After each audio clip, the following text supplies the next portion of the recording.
Olá, aqui é Diego Carneiro e hoje a gente vai dar continuidade ao nosso estudo da otimização de funções. Hoje a gente vai ver a questão da otimização condicionada.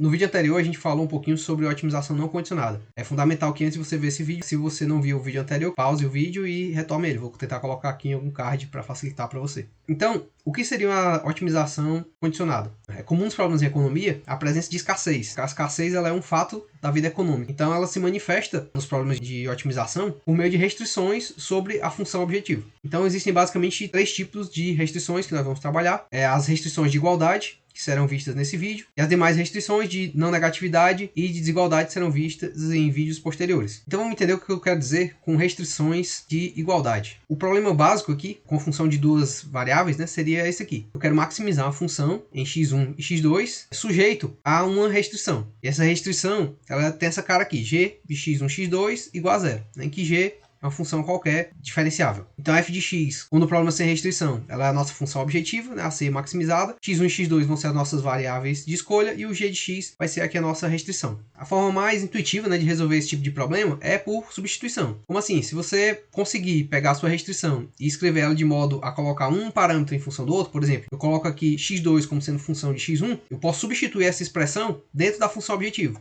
Então eu vou ficar com algo assim, uma função de uma única variável. Então eu resolvo ela como sendo uma função sem restrições. Contudo, muitas vezes, a maioria das vezes, a gente não consegue fazer aquela separação, escrever, por exemplo, a restrição como sendo uma variável em função das demais. Para resolver esse tipo de problema, a gente vai precisar de um método um pouco mais sofisticado. Esse método, a gente chama aqui de método de Lagrange. O método padrão, para a gente resolver problemas de otimização com restrições de igualdade. Voltando aqui para o nosso problema original, a gente quer, mais uma vez, a gente quer maximizar a função f de x1, x2 em x1, x2, sujeito aqui a essa restrição g de x1, x2 igual a zero. Então, o que o método de Lagrange propõe é construir uma nova função objetivo, incorporando essa restrição dentro da função objetivo. E aí, como é que a gente faz isso? A gente constrói uma nova função, que é chamada função de Lagrange, ou função lagrangiana, que é denotada por esse L aqui estilizado. Ela vai ser nada mais do que a nossa função objetiva original, subtraída aqui de lambda, que é uma constante, multiplicado pela restrição. Então, eu tenho agora uma nova função a ser otimizada. E é uma função sem restrição. Então eu consigo resolver ela de maneira semelhante à resolução de problemas sem restrição. Nesse caso, então, eu teria três variáveis a serem selecionadas em vez de duas. A condição de primeira ordem seria, mais uma vez, que todas as derivadas parciais fossem iguais a zero. Então eu tenho aqui, por exemplo, a derivada com relação a x1, que vai dar isso aqui, vai ser igual a zero. A derivada com relação a x2 é a mesma coisa. E a derivada com relação a lambda, ela vai ser exatamente a própria restrição do problema, a restrição original. Ao resolver, então, esse sistema de equações, eu vou encontrar a solução aqui, x1, x2 asterisco, e lambda asterisco. Com esses três valores eu consigo resolver o problema. Vejamos aqui então um exemplo. Suponha que eu tenho essa função que eu quero maximizar em x1, x2 e eu estou sujeito a essa restrição, x1 mais x2 menos 1 igual a zero. Em que eu tenho aqui que os dois parâmetros, a e b, são todos positivos. Então o primeiro passo é escrever a nossa função de Lagrange, que vai ser associada a esse problema. Então a função de Lagrange vai ser, como dito, uma função de x1, x2 e lambda. Ela vai ser igual à função objetivo, essa mesma está aqui, menos a x1 ao quadrado menos b x2 ao quadrado, menos lambda, que multiplica a nossa restrição. No caso que a restrição, x1 mais x2 menos 1, vai para cá. Então a gente pode achar as condições de primeira ordem, tomando as derivadas parciais igual a zero. A derivada da função de Lagrange com relação a x1, vai ficar aqui menos 2a x1 menos lambda igual a zero. A derivada com relação a x2 vai ficar igual a menos 2b x2 menos lambda igual a zero. A derivada com relação a lambda é a própria restrição, x1 mais x2 menos 1 igual a zero. Então você consegue resolver esse sistema de três equações e aí ao final você vai obter esse resultado aqui para x1, x2 e lambda. Nesse caso, se eu tivesse valores para a e b, eu conseguiria encontrar um valor exato para x1, x2 e lambda. Então esses valores são aqueles que maximizam a minha função. Eu posso, inclusive, substituir esses valores na função original e encontrar o que seria o valor máximo que essa função atinge. Então, se eu substituísse aqui o valor que eu encontrei para x1 e x2 e resolvesse o problema, eu encontrar esse aqui seria então o valor máximo que a nossa função objetiva atinge.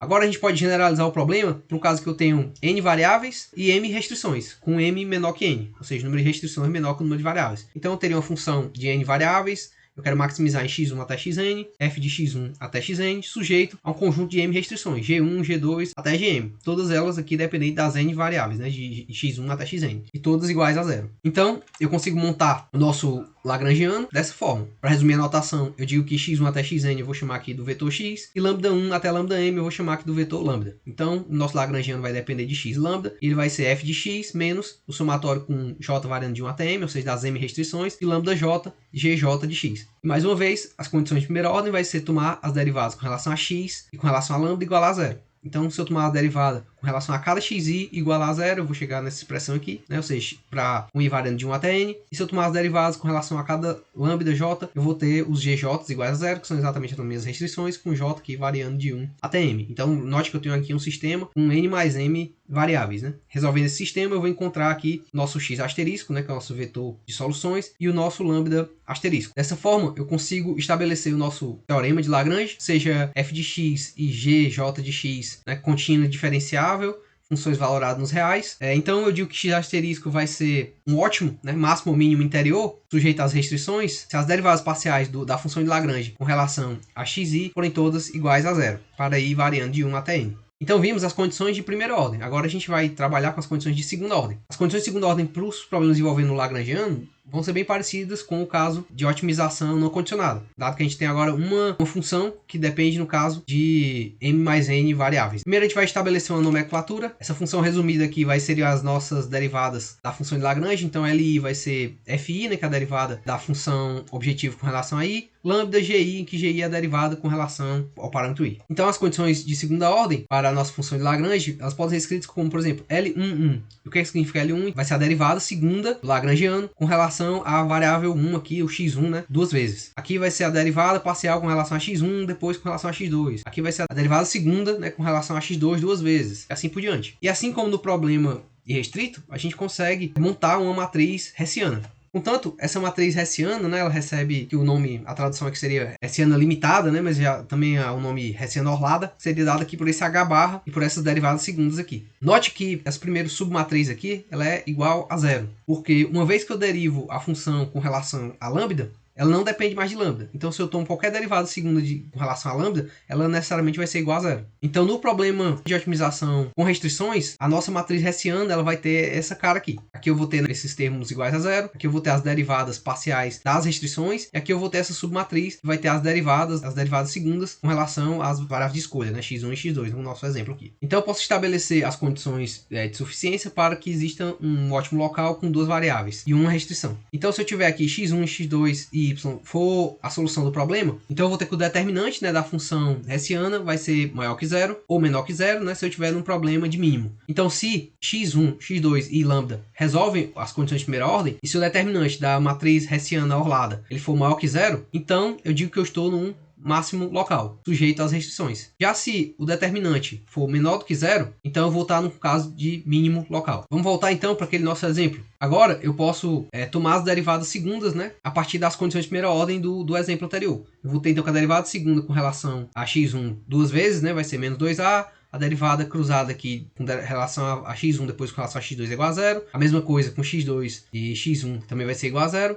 E a derivada segunda com relação a 2 duas vezes vai ser igual a menos 2b. Já as derivadas das restrições com relação a x1 vai ser igual a 1, com relação a x2 vai ser igual a 1. Então a gente pode construir a nossa matriz hessiana e o determinante dela é positivo. Como o determinante da matriz é positivo, então eu estou no ponto de máximo local. Então, no caso que eu tenho aqui n variáveis e m restrições, então as condições suficientes de segunda ordem, né, elas vão nos dizer aqui se eu estou no ponto de máximo ou ponto de mínimo, se a derivada segunda da nossa função ela for maior ou menor do que zero. Então, o caso geral aqui da nossa matriz hessiana, ela tem essa cara, né? Note que aqui as derivadas segundas dos lambdas, né? Duas vezes, elas tendem sempre a ser zero. Aqui são as derivadas das restrições. E aqui eu tenho as derivadas segundas, né? Com relação às variáveis de escolha. x1, x1 até xn, xn. E aqui as derivadas cruzadas. Então, como esse quadrante aqui sempre vai ser zero, essa submatriz de tamanho m por m, então os primeiros m menores principais da matriz hessiana orlada vão ser também iguais a zero. Dessa forma, a gente tem que adaptar, né, a nossa descrição para poder ver se essa matriz ela é positiva definida, né, que lembra que isso aqui